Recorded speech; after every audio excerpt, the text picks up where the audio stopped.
Madam Speaker. Thank you, Senator Kajwang. Senator Paul Thangw'ah, Karungo. Thank you very much, Madam Speaker, for the opportunity for also Kiambu to speak on the issue of the Division of Revenue Bill 2025. Madam Speaker, I equally oppose the 405 billion that the National Assembly is proposing that we take to the counties for the year 2025-2026. Madam Speaker, if you read the bill itself, and if I can refer you to clause 8 of the bill, they're talking about 405 bill, which they are boasting is 25.8% more from the previous year. But they are basing it on the last audited and approved actual revenue raised nationally for the year 2020-2021, Madam Speaker. We're in the year 2025, but they are basing this allocation to the year before even the current governor got into government, Madam Speaker. So that tells you, and they have raised taxes, they have collected more money, Madam Speaker, yet they are basing their allocation based on the year 2021 before the Kenya Kwanza administration took over, Madam Speaker. So you can see they have a sinister motion within the whole process, Madam Speaker. Madam Speaker, we have talked about raising this money to over 460 billion. You know, I'm a math guy, I'm a math person, and I can help them to do the math where this money is going to come from, Madam Speaker, so that they can give counties 460 billion for the year 2025-2026. One, Madam Speaker, there is this allocation of county aggregation and industrial parks, Madam Speaker, where the national government holds about 250 million per county, Madam Speaker. If you do the math, that is 11.7 billion. So you add it to 405 billion. Madam Speaker, there's a lot of money for bursaries that the national government receives from the counties. They give the counties, then the counties give back through bursaries to national government institutions. So the national government is actually taking the same amount of money through back doors. But if you put this money so that the county can be cushioned from the monies that they're giving as bursary, Madam Speaker, you will see 500 million per county. That's about 23.5 billion, Madam Speaker. And the last one, the national government is encroaching on county functions. One of them, markets, Madam Speaker. Every constituency is receiving 50 million Kenyan shillings for building of markets, Madam Speaker. If you multiply 50 by 290, Madam Speaker, you will get 14.5 billion. So if you take this money for markets, the national government is holding 14.5 billion. You take the 11.7 billion the national government is taking for industrial parks, and then you take the 23.5 billion, the money the county government is giving to the national government as bursary, you get 49.7 billion. So add 49.7 billion to the proposed 405 billion, and you'll get 554 billion.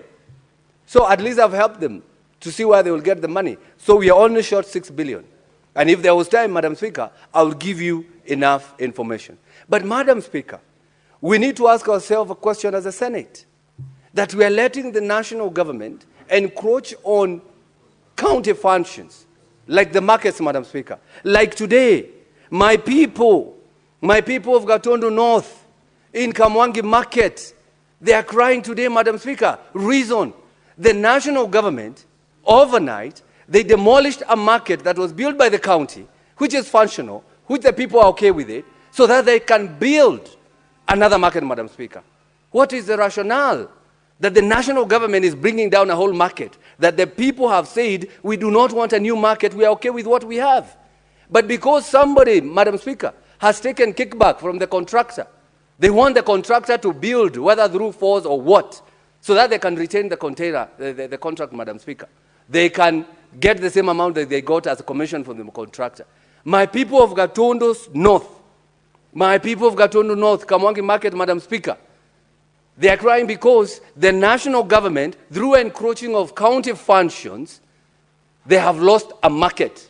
Now they have to wait for so many months without a market that was functioning, a market that was built between 2013 and 2017 by the then governor there when I was an MCA, Madam Speaker. So I would want to tell the national government. Senator Joyce, what's your point of order?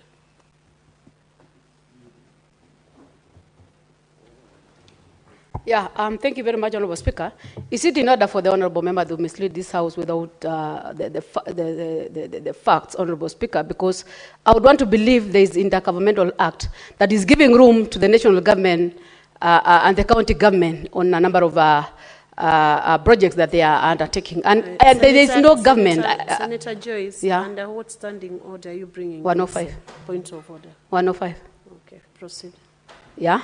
Can you substantiate and get us the facts? What is this substantiating? The issue of the national government demolishing a market without following the legal procedures that are laid. We have the Intergovernmental Act that is giving room national government to undertake their functions within the county government. Can you substantiate that? Senator Karungo, Thangw'ah. Madam Speaker, I'm speaking about Kiambu, my home, my county, my people. Madam Speaker, it's only yesterday the people of Gatundu North, the people of Kamwangi, met with their MP and in unison said that they do not want a different market. They are okay with whatever they have. And they agreed they are using the spaces. It is not raining. It was built in 2013, 2017, and it is working, Madam Speaker. But the Member of Parliament, Madam Speaker. Senator Karungo, what Senator Joyce wants you to substantiate is whether the national government has demolished a market. This is what I'm going to substantiate, Madam Speaker. I was taking you there, Madam Speaker. After the public participation yesterday, the people said they're okay with the market. They don't want a new market. But because the national government want to encroach into the county government, they demolished the market last night, a functional market, so that they can build a new one, so that they can get an opportunity to steal from Wanjiku, so that the MP and the people can continue getting their 10% commission from the contractor, Madam Speaker. It is very painful. They lost their produce, Senator Karungo, when Senate resumes, you will continue to substantiate and offer the evidence needed on that issue that is raised by Senator Joyce, and you will equally have a balance of 12 minutes to continue debating on Division of Revenue Bill. Honorable Senators, it is now 1 p.m., time to adjourn the Senate. The Senate therefore stands adjourned until later today.